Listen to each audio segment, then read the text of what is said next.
Magandang gabi mga kababayan. Welcome back to our channel, kung saan tinatalakay natin ang pinakabago at pinakaimportanteng balita tungkol sa modernisasyon ng ating sandatahang lakas.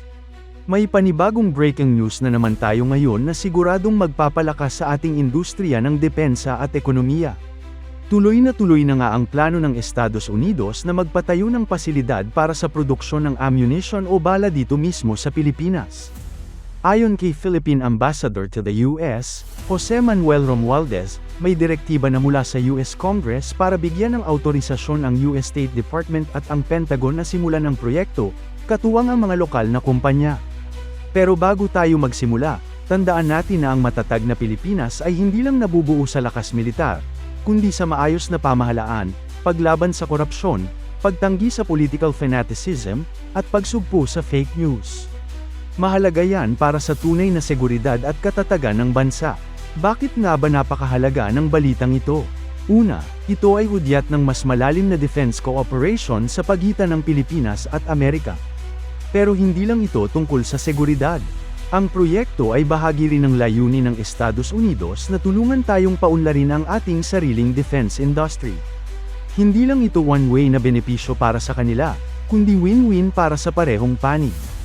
Isipin nyo to, kapag may sariling local production tayo ng bala, hindi na tayo masyadong aasa sa importasyon, na kadalasan ay matagal, mahal, at limitado ang supply. Ayon kay Ambassador Romualdez, ang plano ay magtayo ng forward ammunition manufacturing capability para sa US at mga kaalyado nito. Ibig sabihin, hindi lang Pilipinas ang makikinabang, kundi maging ang mga bansa sa Indo-Pacific region. May balak din na isama ang mga kumpanyang Pilipino sa proyekto. Ayon sa ambassador, marami sa kanila ang handang makilahok. Isa sa mga potential player dito ay ang Armscor, ang kilalang ammunition manufacturer sa bansa.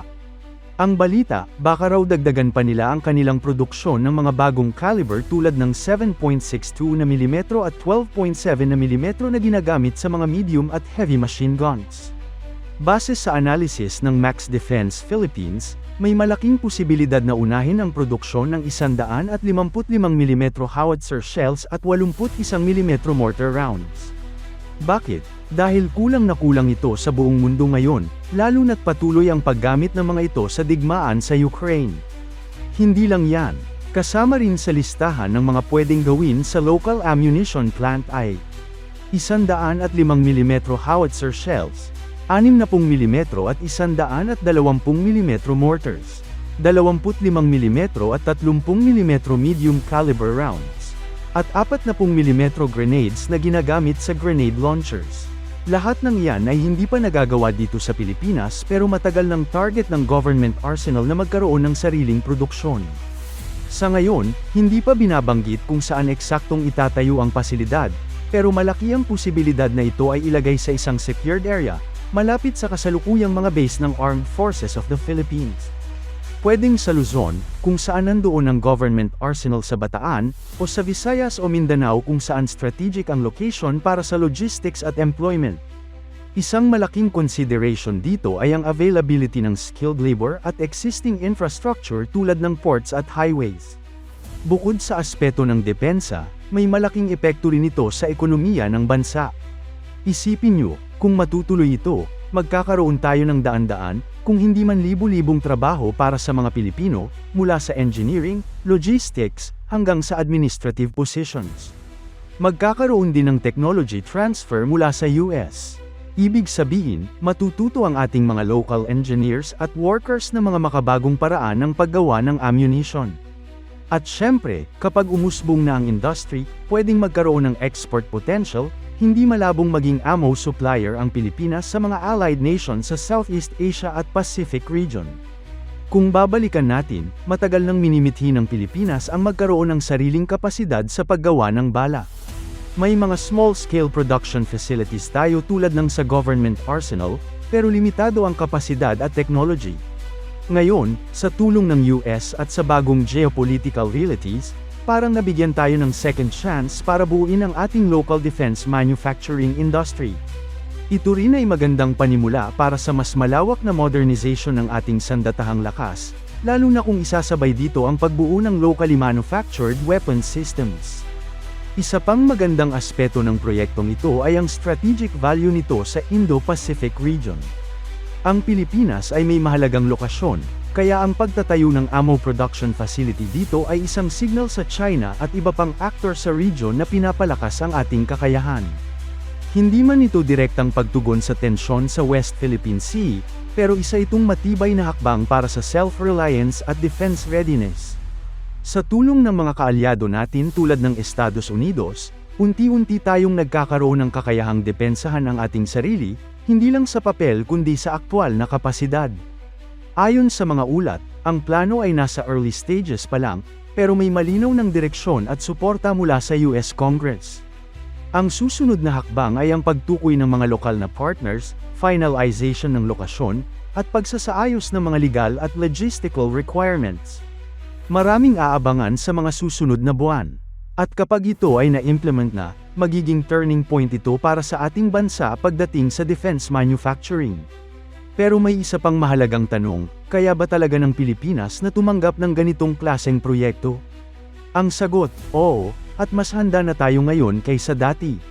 Sa mga nagdaang taon, unti-unti nang nagkaroon ng momentum ang Defense Modernization Program ng bansa. May mga training exchanges, joint exercises, at capability upgrades na nagpapakita na hindi tayo nagsisimula mula sa zero. At sa usapin ng technical know-how, may mga existing companies na tayo tulad ng Armscor at Government Arsenal na may karanasan sa paggawa ng mga bala, kahit limitado pa ito sa ilang kalibre. Ngayon, sa tulong ng foreign investment at advanced technology mula sa US, pwedeng ma-upgrade ang kasanayan at kapasidad ng ating local manpower. Ang mga lokal na university at technical schools ay maaari ding magsilbing training partners para mag-develop ng skilled labor na tutugan sa mga pangangailangan ng ammunition industry. Huwag din nating kalimutan na sa kasaysayan ng maraming bansang umangat sa defense manufacturing, nagsimula rin sila sa ganitong mga hakbang, joint production, foreign technology partnerships, at strategic investment sa sariling industriya. Kung magpapatuloy ito, maaaring ang Pilipinas ay maging isang regional hub ng ammunition production sa Southeast Asia. Isa pang angle na dapat bantayan ay ang transparency at accountability. Kapag may pumasok na ganitong kalaking proyekto, dapat nating bantayan kung paano ito pinapatupad. Sino ang mga partners? May bidding ba? Paano pinipili ang mga kumpanya?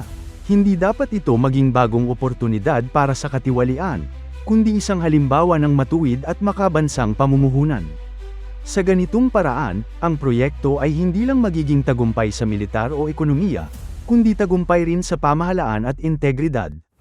Ito ang klase ng development na kailangang may kasamang malawak na suporta mula sa publiko, private sector, at civil society. Kung tama ang pagpapatupad, hindi ito magiging one-time project kundi magiging pundasyon ng matatag na local defense ecosystem. Mga kababayan, isang malaking hakbang ito hindi lang para sa seguridad ng bayan kundi pati na rin sa pag-unlad ng ating ekonomiya at industriyang Pilipino. Tuloy-tuloy na po ang pagbabago, at sama-sama nating bantayan ang bawat kaganapan. Kung gusto nyong updated sa ganitong mga balita, huwag kalimutang mag-subscribe sa channel na ito at i-like ang video na to. Hanggang sa muli, mabuhay ang Pilipinas!